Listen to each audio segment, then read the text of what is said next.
sumbatan hidung salah satu gejala rinitis alergi yang dirasakan paling mengganggu. Mungkin pertama-tama persepsi kita samakan dahulu ya, bahwa hidung tersumbat atau sumbatan hidung ini adalah satu sensasi yang dirasakan oleh pasien. Jadi ini ada satu sensasi hambatan aliran udara yang masuk melalui rongga hidung. Dan sensasi ini dapat ditemukan juga pada kondisi di mana hidung benar-benar tersumbat ataupun tidak tampak rongga hidung yang menyempit. Jadi ini harus ingat bahwa hidung tersumbat ini adalah suatu yang sifatnya subjektif. Ya. Nah, kalau kita bicara rinitis alergi, maka kita juga akan menyinggung apa itu kongesti hidung. Jadi kalau lihat di gambar ini, bahwa kongesti hidung itu bagian dari salah satu ya, bagian dari sumbatan hidung. Yang mana kalau kongesti hidung ini adalah adanya hambatan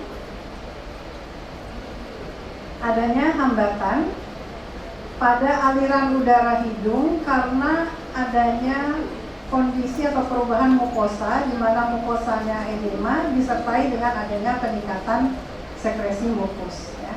Jadi kongesti hidung pasti akan menyebabkan hidung tersumbat, tapi sumbatan hidung belum tentu kongesti hidung. Nah, kenapa kita bicara tentang sumbatan hidung? Bahwa dikatakan atau kongesti hidung, bahwa kongesti hidung ini dihubungkan dengan berbagai masalah tidur, kemudian kelelahan di siang hari, juga dihubungkan dengan mood ya. Mood bahasa Indonesianya apa ya? Perasaan. Mood dengan perasaan, dan juga produktivitas tempat kerja dan juga sekolah atau belajar. Kemudian juga kongesti hidung ini dikatakan merupakan satu gejala primer yang menjadi penyebab atau kontribusi terhadap adanya gangguan tidur terkait rinitis. Dan bahkan di tahun ini saja masih keluar satu jurnal yang berbicara tentang sumbatan hidung. Jadi bahwa sumbatan hidung itu benar-benar memiliki dampak buruk terhadap kualitas hidup penderita. Nah, apa penyebab sumbatan hidung yang paling sering dan yang akan kita bicarakan hari ini? Tentunya adalah inflamasi. Tadi Dr. Arif sudah menyampaikan bahwa rinitis alergi ini adalah suatu penyakit inflamasi kronik yang dipicu oleh reaksi inflamasi yang diperantarai oleh imunoglobulin E setelah mukosa hidung terpajan oleh alergen pada individu yang tersensitisasi. Ya, jadi yang tersering adalah inflamasi dan tentunya adalah inflamasi rinitis alergi. Bagaimana mekanisme terjadinya kongesti hidung atau sumbatan hidung pada rinitis alergi? Ini kita semua, saya yakin, karena sebagian besar tadi adalah dokter spesialis THT DKL, jadi semua sudah mungkin sudah menguasai sekali tentang rinitis alergi ya. Kita tahu bahwa gejala-gejala rinitis alergi, bersin, rhinorea, hidung gatal, kemudian hidung tersumbat itu terjadi akibat degranulasi sel mas ya. Bisa dilihat di sini mungkin bahwa pada saat terjadi degranulasi sel mas akan keluar mediator-mediator kimia dengan dominan histamin, tetapi ada mediator kimia yang lain ya, yang akan bekerja pada otot polos dari pembuluh darah dan kemudian akan menyebabkan vasodilatasi, ekstravasasi cairan dan edema mukosa. Kemudian juga akan bekerja pada sel kelenjar dan menyebabkan hipersekresi. Tetapi sebenarnya kita lihat bahwa tidak hanya satu respon imunoglobulin E mediated saja yang terjadi pada rinitis alergi yang menyebabkan sumbatan hidung atau menyebabkan kongesti hidung, tetapi juga ada peran dari regulasi neural, di mana atau yang mana mediator histamin ini akan merangsang serabut saraf sensoris yang akan mengaktifasi reseptornya sehingga serabut saraf sensor ini melepaskan neuropeptida, ya. Dan neuropeptida ini nanti akan bekerja ke pembuluh darah dan juga ke sel kelenjar. Dan kemudian juga neuropeptida ini juga akan mengaktifasi persarafan otonom yang ada di rongga hidung, persarafan simpatis dan parasimpatis, ya. Jadi di mana simpatis ini justru dia akan menyebabkan kalau simpatis vasokonstriksi, tapi pada rinitis alergi peran dari simpatis ini lebih ditekan sehingga tonusnya tidak kelemahan dalam tonus pembuluh darah. Sementara parasimpatisnya lebih kuat dan akan menyebabkan relaksasi pembuluh darah. Nah, ini adalah mekanisme terjadinya kongesti hidung yang artinya belum terkini nih, masih setengah terkini. Sebelumnya hanya immunoglobulin A mediated, kemudian sekarang ada peran dari regulasi neural, tapi dari kepustakaan terbaru ini adalah propose model dari patomekanisme rinitis alergi. Jadi kalau dilihat di gambar ini bahwa tidak bisa dipungkiri setiap manusia pasti tidak hanya terpajan oleh alergen. Dalam kesehariannya pasti setiap orang akan terpajan juga dengan mikroba atau patogen yang ada di sekitarnya. Kemudian tadi mungkin disampaikan Dr. Arief sedikit, Banten sebenarnya bersaing dengan Jakarta dalam hal polusi, ya kan? Ya, tadinya saya mau meneliti ke Banten juga, tapi udah susah izinnya dari Jakarta aja. Jadi setiap orang pasti akan terpajan juga dengan polutan. Kemudian setiap individu juga akan terpajan dengan perubahan cuaca, perubahan iklim, ya. Dan dapat dilihat di sini bahwa ternyata pada rinitis alergi tidak hanya terjadi IgE mediated inflammation, ya. Jadi kalau kita lihat bahwa kalau alergen ini seperti yang tadi saya sudah sampaikan, nanti terjadi degranulasi sel mas dan menyebabkan tadi gejala-gejala rinitis dan infiltrasi dari sel-sel eosinophil di mukosa hidung, maka ini menjadi karakteristik dari inflamasi tipe 2. Tetapi pada saat yang sama, dengan adanya perubahan cuaca, kemudian juga perubahan iklim, kelembapan, dia akan merangsang serabut saraf sensoris. Di sini kita bisa lihat mungkin ya berdasarkan dengan reseptor-reseptornya, transient reseptor potensial yang ada artinya reseptor untuk panas, untuk dingin, untuk mekanik dan bermacam-macam ya. Dan ini nanti akan terjadi regulasi neural yang kita kenal sebagai inflamasi neurogenik ya. Dan ini juga akan menyebabkan tadi edema mukosa dan sekresi dari kelenjar sel kelenjar. Kemudian dapat dilihat di sini peran dari polutan. Jadi polutan ternyata juga akan memperkuat respon inflamasi.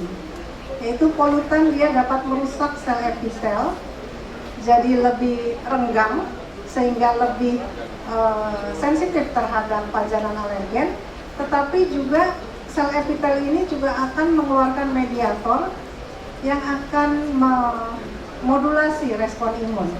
Jadi sel epitel ini akan mengatur pada saat dia terpajan oleh polutan, dia akan mengatur respon imun yang terjadi sehingga lebih ke arah tipe 2 lagi. Jadi kongesti hidung pada rinitis alergi merupakan hasil dari semua respon imunologis yang ada dilihat di gambar ini ya.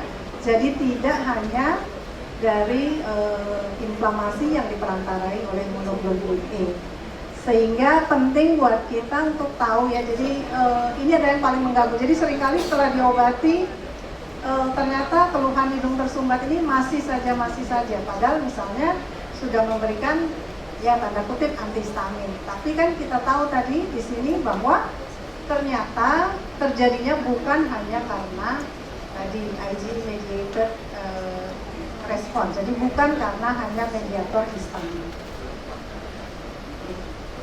Dan ini ada lagi yang harus kita ketahui dari rinitis alergi, bahwa pada rinitis alergi terjadi juga satu fenomena yang kita kenal dengan istilah hiperresponsivitas, ya.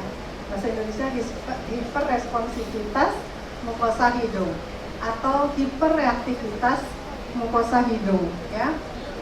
Bahwa ini akan terjadi peningkatan sensitivitas dari mukosa hidung terhadap berbagai stimulus non-spesifik. Kita bicara stimulus non-spesifik berarti bukan alergen, tetapi tadi apakah itu polutan, bahan kimia, ataukah itu virus, ataukah itu suhu ataupun mekanik, ya. Dan ini dengan adanya peningkatan sensitivitas tadi kita ketahui, maka ini juga akan memicu satu inflamasi neurogenik, ya. Tetapi mungkin ini juga tidak bekerja sendiri karena tadi pada dasarnya individu ini sudah tersensitisasi, jadi akan memperparah kondisi yang imunoglobulin E mediated.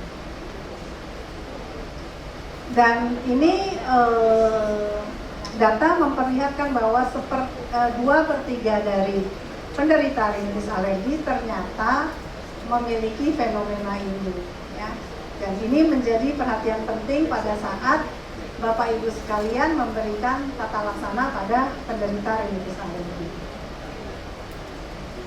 Kemudian ada lagi fenomena ini. Jadi tidak berhenti tadi di inflamasi neurogenik dan hyperresponsiveness, tetapi juga ada remodeling, ya. Pada rinitis alergi terjadi remodeling. Mungkin Bapak Ibu sekalian sudah tahu kalau asma itu ada remodeling, di mana terjadi hipertrofi dari otot polos sehingga keluhan sesak napasnya lebih menetap. Tapi pada rinitis alergi juga terjadi ini remodeling, ya. Guru saya nih, Dr. Nina, yang meneliti juga tentang peran remodeling pada rinitis alergi, ya. Dan kalau kita tahu pada kondisi sehat itu selalu akan terjadi proses perbaikan jaringan. Kalau pada hidung, perbaikan jaringan ini, sel basal dari epitel itu akan bermigrasi ke bagian superficial, menggantikan sel yang rusak, ya. Kemudian juga akan ada deposit dari kolagen atau ini ekstraselular matrix, tapi dalam jumlah yang sesuai, ya. Jadi dalam kondisi sehat harusnya terjadi perbaikan atau istilahnya regenerasi atau restorasi, ya. Tapi pada rinitis alergi seringkali terjadinya perbaikan ini patologis. Jadi regenerasinya patologis, restorasinya patologis. Ini yang kita kenal dengan istilah remodeling, ya. Bahwa hal yang penting dari remodeling ini terjadi epithelial mesenchymal transition. Jadi sel yang bermigrasi, sel epitel yang bermigrasi ke superficial itu lebih banyak menjadi sel fibrin, ya. Jadi sel fibrin. Jadi tentu lain sifatnya, karakteristiknya dengan sel epitel, ya. Kemudian mediator-mediator yang dikeluarkan pada saat rinitis alergi juga ternyata menginduksi terjadinya remodeling ini, seperti interleukin 5, TGF-beta dan juga matriks metalloprotease yang juga akan memicu terjadinya deposit kolagen, sehingga pada remodeling di rinitis alergi itu ada karakteristik khasnya. Sel gobletnya dan sel kelenjarnya menjadi hiperplasia. Kemudian subepitelialnya lebih banyak deposit kolagennya dan terjadi kerusakan dari tight junction sel epitel. Sehingga ini yang membuat seringkali kondisi sumbatan hidung ini lebih menetap dan juga menunjang juga tadi sensitivitas serabut saraf yang semakin meningkat. Ini ada satu algoritma yang saya ambil, memang mungkin bukan yang terbaru ya, sudah lama. bagaimana kita diagnosis untuk nasal kongesti ya, kongesti hidung ya. Mungkin kurang lebih sama, tapi kita bisa lihat di sini bahwa kalau memang tadi yang dikatakan Dr. Arif bahwa kita harus menyiapkan waktu lebih pada pasien-pasien rinitis alergi. Jadi anamnesis kita, kalau kita anamnesisnya lebih dalam, lebih terperinci, maka tentu diagnosis klinis kita juga akan lebih tepat. Dan juga tadi risk factor-nya tadi dalam anamnesis ditanya semua kalau bisa ya. Walaupun mungkin tadi satu pasien itu menunggunya bisa lama ya.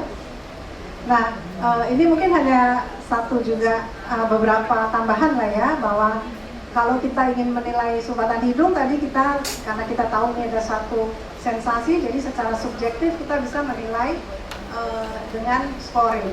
Nanti ada workshopnya mungkin ada kita scoring bisa pakai kriteria Likert scale ini, atau kita saat ini yang di rekomendasi WHO kita memakai FAS ya, yang 1 sampai 10. Kemudian mungkin ada yang lebih spesifik dengan nose questionnaire. Kemudian secara objektif kita juga menilai sumbatan hidung itu kita bisa bermacam-macam ya, instrumen untuk menilai sumbatan hidung. Secara objektif bisa dengan nasoendoskopi, kemudian kita bisa pakai PEG nasal inspiratory flow meter, dan juga bisa memakai anterior rhinomanometry atau acoustic rhinometry ya. Dan ini juga ada rekomendasinya mana yang mau kita pakai. Jadi untuk menentukan bahwa hidung ini tersumbat, ternyata memang secara objektif itu lebih direkomendasikan dibandingkan secara subjektif ya, karena memang ini ada satu sensasi ya.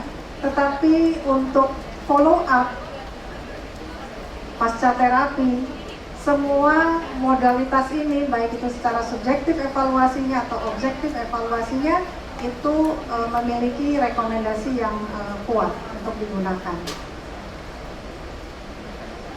Nah, ini juga ada satu penelitian, walaupun tadi kita tahu ini ada satu sensasi bisa sejalan dengan objektif temuannya, tapi bisa juga nggak sejalan. Tapi ini satu penelitian bahwa tadi ya terdapat korelasi antara objektif teknik ya dengan yang ini, subjektif dan objektif teknik ini ternyata weak absent ya.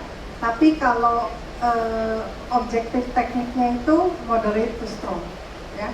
Jadi bahwa tadi seringkali memang temuan subjektif ini tidak sejalan, tapi kalau untuk tadi follow up maka dua-duanya bermanfaat.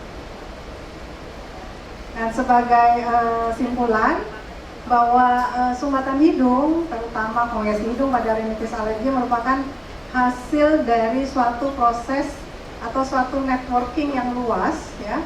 Tadi bisa dilihat respon inflamasi yang diperankan oleh immunoglobulin A, inflamasi neurogenik, hiperaktivitas, dan juga remodeling. Dan sumbatan hidung ini merupakan faktor yang berkontribusi terhadap adanya gangguan kualitas hidup baik saat beraktivitas dan saat tidur. Dan kita perlu melakukan evaluasi yang komprehensif terhadap sumbatan hidung, baik itu berdasarkan guidelines yang ada ataukah juga dari judgement para sejawat sekalian, sehingga kita dapat menentukan obat yang sesuai dan juga nantinya mendapatkan outcome yang optimal. Demikian dari saya, mudah-mudahan bermanfaat. Assalamualaikum warahmatullahi wabarakatuh.